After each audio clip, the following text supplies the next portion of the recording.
What's up everybody and welcome to the video where I probably look stupid now and definitely look stupid in 10 months time. It is of course my Premier League predictions for the 2018-2019 season. Kicks off, I think actually by the time I upload this video it will have already kicked off with the Friday night game of Leicester versus Man United. I'm aiming to get this up on the Saturday morning before all the rest of the game, so maybe we should kick it off with a prediction for that game and we can see how much of an idiot I am from the very start, whether I can get that one bang on. United, of course, have made a few signings. Fred is a very notable one for like 50 odd million.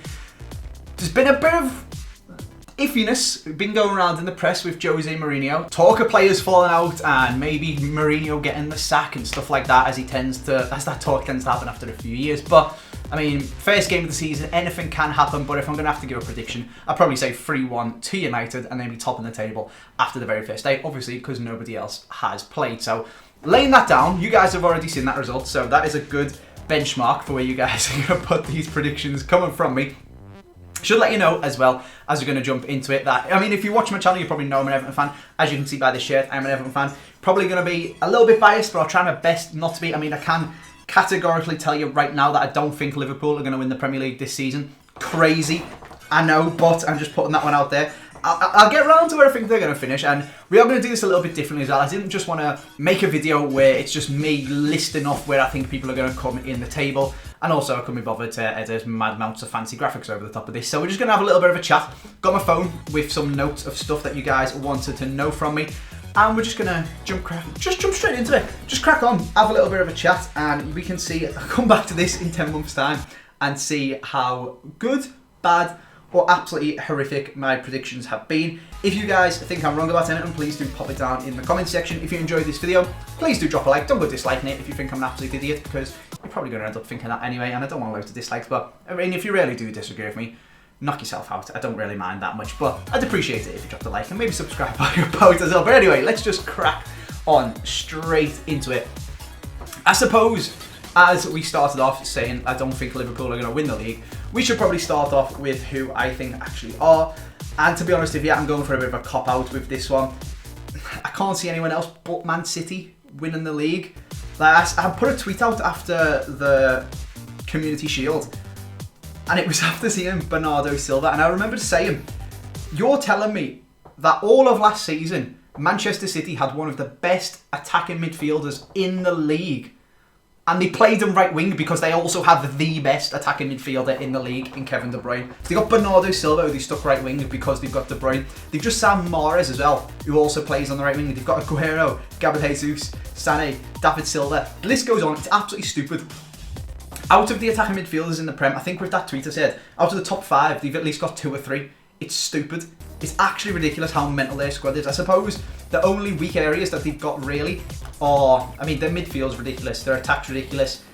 Edison's alright, I suppose, but I mean, as long as he doesn't concede 4 goals, they're probably going to score 5 anyway. Basically what I'm saying, City squad is a little bit mental. They're obviously splashing the cash a lot in recent times, but as an Everton fan, who am I to judge? And they're probably going to top the league again.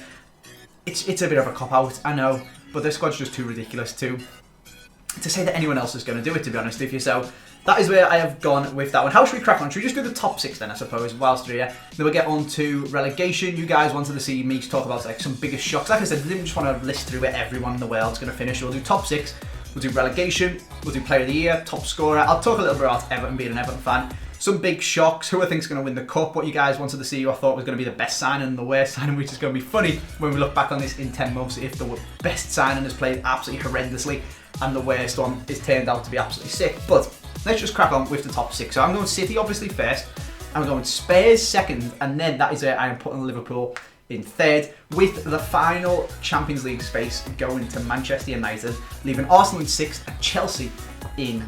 No, Arsenal in 5th and Chelsea in 6th. So that's my top 6. City, like I said, at the top. Spurs, even though they still haven't signed anyone, which is mental when you compare the amount of money that some of the other clubs are spending.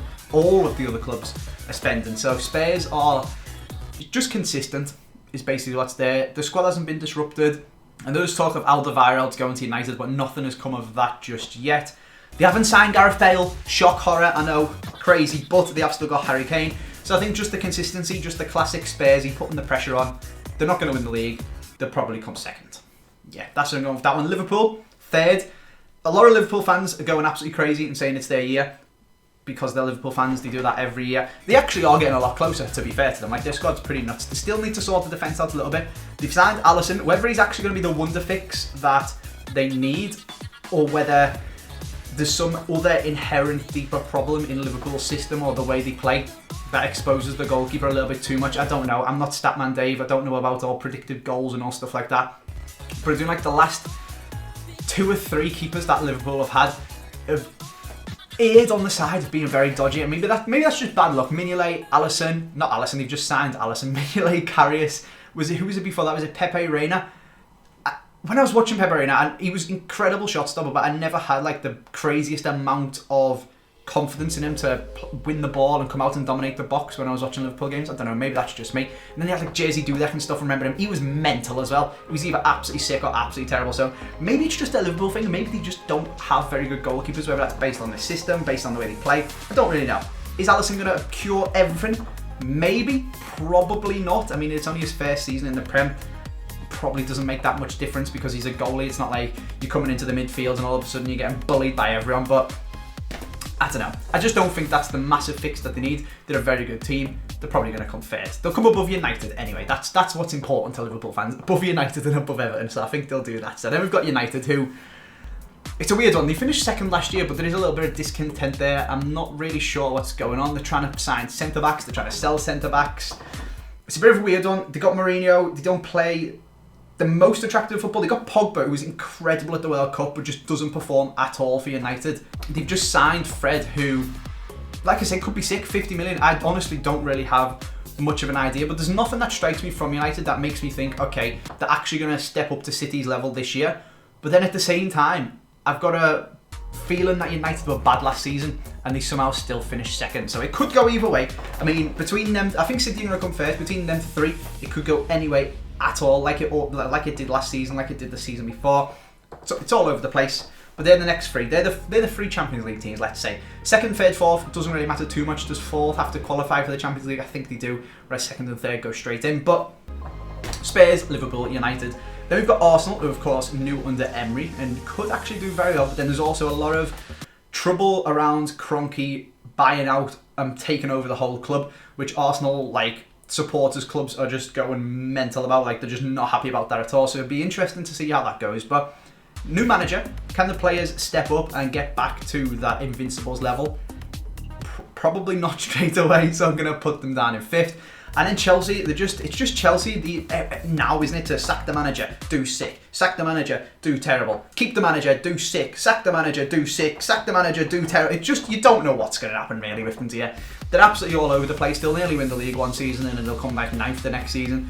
Don't really know what's going on, so I've put them down in 6th. I think that's pretty fair, to be honest with you. They just lost Courtois. They're spending 70 million on a goalkeeper I've never heard of, and Paul Mason's going to have an absolute nightmare trying to pronounce his name. Not even going to try myself, but that's where I'm at with them. They tried to poach Bernard from Everton as well. That's the levels Chelsea have come to now. We're fighting Chelsea for 6th. That's what's going on. Anyway, let's move on. So that's my top 6. I suppose let's speak of Everton then. Speaking of fighting Chelsea for 6th, it's more likely fighting Leicester for 7th, isn't it? Let's be honest. That's the level we're at the moment, and to be honest with you, after last season, I am absolutely perfectly fine with that. As long as we aren't awful, I'm happy. Just get a decent foundation down, and we can try and build on it, and actually keep a manager for a good few years, and hopefully Marco Silva and Marcel Brands can build something decent. Of course, signed Richarlison, who actually, to be fair, everyone was laughing at the fact that he cost like 35 mil. He's our only good player in pre-season, so make of that what you will. Maybe everyone else has just been playing terrible, but he was actually playing quite good. We are signing Bernard on a free, which you just can't go wrong, can you really? It's a free transfer. If he's crap, who cares? If he's sick, bargain. Stop for else, because it's a free transfer. Just go for it. Doesn't matter. Chelsea were trying to poach it, and there must be something about him. If a team who are established in the top 6 are going, because obviously like Everton can't go in and poach Chelsea's deals because players want to sign for Chelsea because they're like an established top 6 team rather than Everton. But if Chelsea are coming in trying to poach Everton, maybe that means there's something about them and it's actually a bargain on a free. I mean, to be fair, they bought Ross Barkley off us. He's done absolutely nothing, so you never know. But I think we'll do alright. I'm not expecting miracles. I'm expecting 7th or 8th, but I'll be happy with it as long as we don't almost get relegated. I mean, we never really were in danger of getting relegated last season, were we? But we kind of were. It wasn't pretty. we had Big Sam. So long as we don't do that, I'm happy. Speaking of relegation, and this is where we start to properly annoy some football fans, if you're a United fan and me saying that you're going to come fourth, I mean, that could be kind of annoying. If you're a Liverpool fan and you think I think you're not going to win the league, that could be kind of annoying. But if you are a Watford fan and I'm saying that you're going to get relegated, this is where you actually get proper annoyed at me, so apologies. But someone's got to be picked, and the first one is going to be Watford. Based kind of on the fact that they almost got relegated last season. I know it was kind of Everton's fault, upsetting Marco Silva and all of that rubbish, and there's some like tribunal going on or something. I don't really know, to be honest. To be honest, I'm making most of this stuff up off the top of my head, so if I forget some transfers and stuff, I apologise. I've got a couple of notes on my phone and then we're just going for it, so I hope you guys are enjoying this video anyway. To be honest, it's more just we can look back and laugh at me in 10 months, but like I said, it was kind of Everton's fault a little bit, but their season just absolutely capitulated and they plummeted. Basically what I'm saying, after week 8 of the Premier League, 8 weeks in, Watford were 4th. It was crazy. They had an absolutely mental start of the season.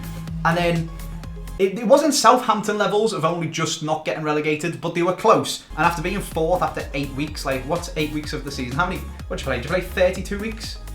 No, it's 22. Play 40 weeks. So a fifth of the way through the season, they were 4th. I mean, it's only a fifth, I appreciate, but still, they properly bombed out. So if they hadn't have had that start, they would have been in a massive relegation scrap. So I wouldn't be surprised to see them in a relegation scrap this season. So I'd probably put them the top team to get relegated. There's no top teams to get relegated. But you know what I mean? They finish 18th. I would then put in 19th, not 17th, 19th, Southampton. Like I said, just mentioned it. They were in a relegation scrap for the majority of the end of the season, and they only just got out of the relegation zone on the second to last game of the season, I think. Second to last game week by like 3 points. I assume they won a game. Went up, so it was very close. They didn't get relegated by 3 points, and I wouldn't be surprised to see. I don't know if you guys can hear that because my mic faces this way. That's the Championship police coming for Southampton. There they go. And then finally, who's going to finish bottom of the league? I mean, I've picked two teams that are current Premier League teams or were last season as well. It's just a bit of a cop-out to pick one of the new teams that are getting promoted to get relegated in it, so I'm just going to go for Cardiff. Sorry, Cardiff fans. I mean, they're not even in England. Get them off the Prem. Nah, that's me. I'm only joking, but yeah. I'm going to go for Cardiff. I was looking at the ones that come up, and to be honest with you, just picked on. It's my predictions in it. Doesn't matter. Sometimes you make an acca and you just click on random teams and hope they win and you win a fiver. But never mind. I'm just picked Cardiff. That's my logic for that one. Just picked them. Just my predictions in it. Pretty thorough one. So yeah, that is the kind of most important stuff. We're now going to crack on with some of the other stuff that you guys wanted me to talk about. So one of you guys said who's going to be top scorer. So I want to say with that, and this is kind of tying into the fact that I was a little bit mean to Man United, but they are also somehow second place last season. They just seem to play boring football and skate 1-0. That's just Mourinho, isn't it? I suppose. So I want to say Lukaku is going to be the top goal scorer, and maybe, I don't know, maybe they'll open up and play some more expansive football and try and emulate City, and Lukaku will be absolutely banging them in. I mean, if that man can score 20 goals forever, and he should be able to score 45 with Pogba and all of them behind him, do you know what I mean? But I just can't quite see it with the way that United sometimes play and just go for a result or 1-0 rather than actually playing sick football. So I'm going to go with a slightly controversial one. I mean, it's not particularly controversial, to be honest. It's not Salah. It's not Kane. I'm going to go for Aguero. Maybe, just maybe, Aguero will finally have an injury-free season and absolutely smash it. So that's what I'm going to go for. I'm going to go for Sergio Aguero for top scorer. Player of the year, Kevin De Bruyne. I mean, I'm kind of just going for Man City stuff here on it. So cheating a little bit, but De Bruyne missed out last season to Salah having what is probably going to be the greatest season of his career. Not that I don't rate Mo Salah and think he's really, really good, but realistically, I know we all used to laugh at Harry Kane and say he's a one-season wonder when he scored like 15 goals or something like that. Mo Salah went absolutely mental. For a winger as well, he was like, that was a Cristiano Ronaldo in the Prem levels. Will he ever do it again? I'm not sure. I still think he'll be really, really good, but I don't quite think that he's going to reach them saying absolutely ridiculous. It was one of them things where you're looking at him and you're thinking, when's this going to stop? When's he going to run out? And to be fair to the lad, he never did. Maybe a little bit in the World Cup, but he was playing with, like, he's gone from playing with Mane and Firmino to playing with El Armadi and stuff like that. So it's fair enough, to be honest with you. But I don't know. I just think De Bruyne's overall class throughout the past few seasons will shine through, and Kevin De Bruyne will get Player of the Year this season. Maybe just ahead of Mo Salah, maybe just ahead of Aguero, maybe just ahead of Lukaku or Kane, because it's always really a forward, isn't it, to be honest with you. But if United win the league, it could be David De Gea, to be honest with you. I mean, I'm saying City are winning the league just because it's a cop-out and it's the easy choice. Maybe United will do it, maybe they'll grind out all their results, and maybe it'll be David De Gea who gets them like it was last season, and he'll win Player of the Year. That'd be an interesting one, actually, because it always goes to attackers. So, what other stuff have we got? The best signing. So, this one's going on a little bit of, not the best signing, because I haven't watched every single player for every single other league, especially like Everton signing Bernard, even though he's on a free. I've never watched the Ukrainian league. I don't know if he's actually sick or not. I've only really seen him like in the highlights on the Champions League and stuff like that. So he costs nothing. He's not a bad signing, but I'm not going to say he's the best one. And it kind of goes with this as well. I'm going to go with Leno, and I've never watched really the Bundesliga. Again, only ever really seen him if he's been playing in Europe, but he's very highly rated by people who do. And I'm basing it on who he's replacing. So Czech last season for Arsenal had an absolute nightmare, and I think it's so important for a defence as a whole for the goalkeeper to instill confidence in the centre-backs. If the centre-back is constantly thinking, don't screw up, he'll concede, don't screw up, it's just not good, is it? Whereas if he's thinking, if he's calm, if he's cool on the ball, if he's confident in the fact that even if he maybe does make a little mistake, the goalie will rescue him, it's fine, and they'll just play so much better in general. So Czech was having a little bit of a nightmare. As much as a Premier League legend he is, Arsenal's defence was just a little bit all over the place, and Petr Cech was one of the key things in that. So maybe bringing in Leno will instill some confidence in the boys at the back for Arsenal, and they'll actually play a lot better as a defensive whole, as a whole unit, rather than just the goalie being better. So I'm going with that one simply because I think it elevates the team as a whole. If he can perform, as people are touting him to, because they've all said he's really good in the Bundesliga, people who actually watch it, I think that's going to be the best signing. That could actually really help Arsenal kick on. They've obviously made some other good signings. They signed Torreira, didn't they? Arsenal did. Jorginho to Chelsea could actually be a sick little signing. I've seen some mad through ball going around on Twitter to count out whether that actually means it's a good sign or not. It's just a clip in it. But he could be decent. There's been loads of signs. Let me know down in the comment section. That's probably the best one for you guys to answer. Who do you think has been the best signing so far this transfer window? Transfer window hasn't actually ended when I'm recording this. I'm recording this on Wednesday, so it's deadline day tomorrow, but it'll have been deadline day by the time you guys see this. So maybe there's some crazy stuff. Mina might come to Everton. I don't know what madness is going to go down. Is Harry Maguire going to go to United? That could be a sick signing. I don't really know. You guys do, because it's probably already happened. So let me know down in the comment section who you think is going to be the best. We've also got the worst signing. You guys wanted to know that. And this one is a little bit of a cop-out because he's not from the Prem. Well, he is. He's from the Prem, but he's not gone to a Premier League team. Ashley Williams. He's so bad that I had to put him in for my Premier League predictions. The fact that Everton managed to get rid of Ashley Williams is the worst signing ever. It's like Stoke are actively trying to get relegated again. I don't understand it. He's actually that bad. So he's my worst signing, right? What else have we got? Biggest shocks you guys wanted to see as well. So I think one of the biggest shocks this season would be Spurs making a signing. I think it could actually be Chelsea. With Sarri coming in, I think that's how you pronounce his name, and Courtois going, and just all sorts of madness going on with the club. It'd be so Chelsea, like I said before, where they either win the league or come 10th. I don't know if they actually done that, but you know what I mean. Sack the manager, win the league, sack the manager, win the Champions League, sack the manager. It's mental. They could win the league, because they do still have Hazard and stuff like that. But they could also come like 10th, something like that, and no one would be shocked either. So I don't know why I'm putting it in biggest shocks, but Chelsea, either way, could be a shock to some people, depending on what you're predicting. So some people will be predicting them to come like 9th and have an absolute nightmare, and they might go on and win the league and they'll be shocked. Some people will be predicting them to come like 2nd, and then they might come 9th and they'll be shocked. So it's kind of a shock, but not really, because it's Chelsea in it. And then, what did they say? Spurs making a signing, and I wouldn't be surprised to see Burnley in a relegation battle. And that doesn't come from saltiness of them beating us into Europe. That comes from when Everton have been in Europe in the past, we have struggled a lot in the league, and it just comes down to squad depth mostly. Talking about Man City, where they've got David Silva, Kevin De Bruyne, Bernardo Silva, Sané, Mahrez, Sterling, Aguero, Jesus. It's just stupid. Their squad that's just their forwards. It's ridiculous. Whereas with Everton, Tosin gets injured, you got to play Niasse. It's the same sort of thing with Burnley, isn't it? They just don't have the squad depth. And with them playing regularly in the week, if they do end up qualifying into Europe properly, I think they could struggle. I genuinely do think that they could struggle. So I think that'll be a shock to people after them getting into Europe this season to see a European team struggle. But I honestly think that could happen. And that's just coming from personal experience with the way it's worked with Everton in the past. Right.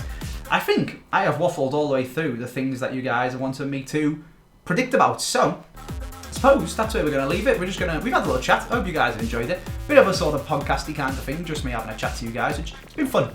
I've enjoyed it. I'm looking forward to looking back at the end of the season and seeing how absolutely ridiculous my predictions have been. I suppose it wouldn't be one from me without me predicting something ridiculous about Everton. So I'm going to say Cenk Tosun is going to score 18 goals in the league this season, and he's actually going to come sick, and everyone's going to be like, holy crap. People are kind of laughing at the sign of him. I think he's decent. I think he's actually going to do sick, and people will be very, very, very shocked about him. That's my mental Everton prediction, because I couldn't go the whole video without being a little bit crazy and biased. So I'm going to leave it there. We'll come back in 10 months. Let me know what you think down in the comment section, particularly about the best and worst signings, because deadline day will have now finished. Drop a like if you've enjoyed this video. Drop a dislike if you think I'm absolutely mental, but I'd prefer if you dropped a like and then told me in the comments that I'm mental, but I don't really mind that much. I hope you guys have enjoyed this video. Thank you very much for watching, and I'll see you soon.